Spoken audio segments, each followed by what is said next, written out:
Bonjour à tous et bonjour à toutes. Nous sommes ravis et très honorés d'être ici à l'occasion de la rentrée politique du grand mouvement La Relève. Toutes les personnes qui sont venues de la France, de Poitiers, la belle famille, de Paris, des personnes qui sont venues aussi de France comme Maman Condé, Ibrahima Diop, président du président du mouvement Djammi Sénégal. Nous saluons tout le monde. Et encore une fois, c'est vraiment un honneur après 23 ans de se retrouver ici à l'occasion de cette rentrée politique pour présenter le programme du grand mouvement La Relève. Nous allons rentrer dans ce qu'on appelle le programme du grand mouvement La Relève. Quels sont les axes sur lesquels nous pensons que si on y travaille, on pourra avoir un changement? Et c'est très très important. Slide, s'il vous plaît. On en vient au programme.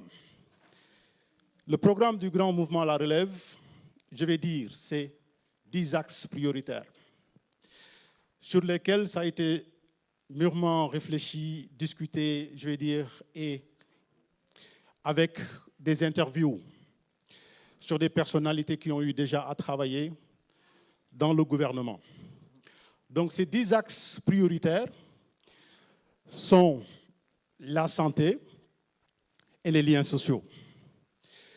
Pour la santé, c'est un des facteurs depuis l'événement du Covid qui a pris le dessus sur tout ce qui est investissement, tout ce qui est économie que nous avons. Il nous manque quelque chose, c'est-à-dire de relever le plateau technique. Nous avons de bons médecins. Cependant, ce qui fait défaut, c'est parfois le matériel. Et pour cela, il nous faudra aussi la formation. Tout faire pour que cette formation-là puisse être adaptée par rapport aux maladies et par rapport aujourd'hui aux exigences et aux urgences que nous avons. L'autre aspect pour la santé, c'est les invalides.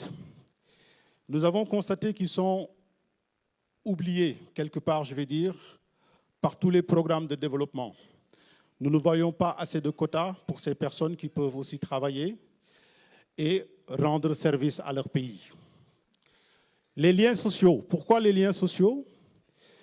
Parce que nous avons vu en termes de budget, et ce n'est pas uniquement en Afrique, je vais dire, et l'Afrique et le Sénégal, partout en Europe, les budgets qui sont conçus ne sont pas toujours suffisants. Donc il faut de l'aide, il faut un partenariat. Et ce partenariat peut se faire à travers les associations, les bonnes volontés et les organisations. Mais le problème qui se pose, c'est que ces associations ne sont pas toujours institutionnalisées, dans la mesure où elles ne sont pas toujours structurées.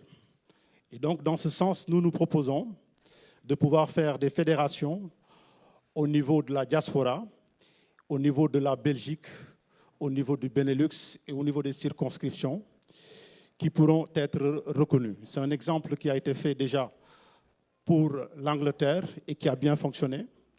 Donc nous pouvons bel et bien reconstituer ce modèle. Les prochaines priorités du programme Le Grand Mouvement La Relève, c'est l'éducation, la formation professionnelle. À court terme, c'est de privilégier les formations. À moyen terme, et là, c'est un élément qui est très important pour nous. Nous avons au Sénégal ce qu'on appelle l'ENA, l'École nationale appliquée, où nous avons nos élites qui nous gouvernent depuis 1960 jusqu'à aujourd'hui. Et nous avons fait un constat que cette école, c'est une école d'élite, c'est vrai. Nous avons de grandes personnalités qui ont eu à contribuer au niveau de notre nation, mais elle n'est pas modernisée, dans le sens où cette école enseigne l'administration, mais il y a quelque chose qui manque.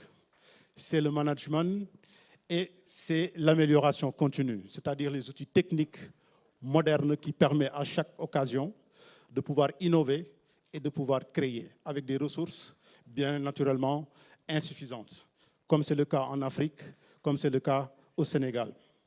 Et ceci devrait se faire à moyen terme. Sur le long terme, nous souhaitons revoir tout le processus éducatif. Pourquoi? Parce que si aujourd'hui nous en sommes là, c'est parce que quelque part, il y a un souci au niveau de l'éducation. L'éducation telle qu'elle est faite au Sénégal n'a pas en fait contextualisé, je vais dire, les problématiques que nous retrouvons aujourd'hui sur le plan économique, sur le plan environnemental, sur le plan énergie. L'enseignement est trop théorique, c'est-à-dire tout est basé sur la théorie, tout est basé sur la répétition. Nous n'avons pas d'outils qui nous permettent de faire de la pratique. Le quatrième axe prioritaire, c'est la culture. La culture, c'est se focaliser sur l'identité. Tous les pays qui ont eu le développement, nous avons vu qu'en termes de culture, c'est un moteur d'évolution. Donc, il faut être très, très ancré sur ce qu'on appelle cette identité qui nous permet, nous tous, de pouvoir, par exemple, sur des politiques de l'agriculture, nous réclamons l'autosuffisance alimentaire. Donc, si nous, en tant que Sénégalais, en tant qu'identité sénégalaise, nous ne pouvons pas faire confiance à ce qui se fait au Sénégal, évidemment, les politiques que nous faisons se seront vouées à l'échec. Donc, il faut qu'on revienne à la ressource, il faut qu'on revienne à notre identité, et nous pensons que c'est quelque chose qui pourra faire en sorte qu'on puisse aller dans le développement. Le prochain axe, c'est les réformes politiques territoriales. Nous avons une institution au Sénégal qui s'appelle Haut Conseil des collectivités territoriales. Pour nous, c'est une institution budgétivore dont nous ne voyons pas l'utilité. Par contre, ce que nous proposons, c'est de renforcer la décentralisation. C'est un élément positif.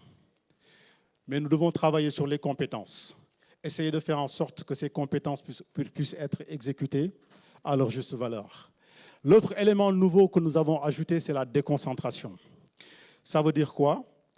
Ça veut dire que pour le Sénégal, nous avons des gouverneurs dans les 14 régions du Sénégal, mais ils ont pour le moment qu'un budget administratif. Pour remplacer cette institution de Haut Conseil des collectivités territoriales, nous avons pensé que ce serait mieux d'allouer des budgets de fonctionnement à ces gouverneurs pour qu'ils puissent agir localement dans le développement, soutenir tous les projets qui sont faits au niveau de ces régions. Les ressources humaines. Les ressources humaines sont quelque chose, c'est un élément fondamental pour le grand mouvement La Relève, parce que tout simplement, nous voyons comme référence toujours ces pays qui sont déjà industrialisés, le quota de personnes, ressources dont l'État a besoin sur tous les secteurs. Et pour nous, il est essentiel de faire ce recensement, aussi bien au niveau national qu'au niveau international. La création de secrétariats chargés des compétences à l'étranger, c'est quelque chose qui est déjà fait au niveau du Ghana, de l'Algérie et du Maroc, et ça fonctionne très bien. Et nous aimerions proposer la même chose. Slide, s'il vous plaît. En termes de politique de transport, et ça, j'interpelle la salle qui est ici, je pense que pour les personnes qui ont eu à aller à Dakar, à chaque fois que j'y vais, je me demande jusqu'à combien de temps le système va tenir. C'est-à-dire, en termes de véhicules, en termes de transport, il y a énormément de véhicules sur les routes. Il y a énormément de véhicules au port. Il y a énormément de véhicules sur les trottoirs. Quelle politique nous pouvons proposer pour désengorger quelque part la capitale Dakar, qui est que 0,3%, je vais dire, du territoire. Donc, ce sont des sujets qui nous interpellent et dont nous avons réfléchi et nous sommes dit, c'est vrai, il y a une extension de Diamniadio et il y a des infrastructures comme les trains express récemment, mais tout ça se retrouve au niveau de Dakar. Donc, si on veut désengorger la capitale, nous pensons qu'il faudrait, dans les infrastructures, tout faire pour que des régions comme Saint-Louis, des régions comme Ziguinchor, y construire de grands ports et des aéroports. D'entrepreneuriat et industrialisation, les secteurs primaires, c'est-à-dire l'agriculture, ce sont des secteurs qui ont des impacts directs sur la croissance économique et pour lequel nous pensons qu'il faudrait à tout prix faire la mécanisation. Au niveau de la transformation, aussi pour les produits agricoles, si nous avons un bon système industriel, nous pouvons faire les transformations parce que nous avons vu tout ce que nous pouvons faire en termes de fruits, légumes au Sénégal.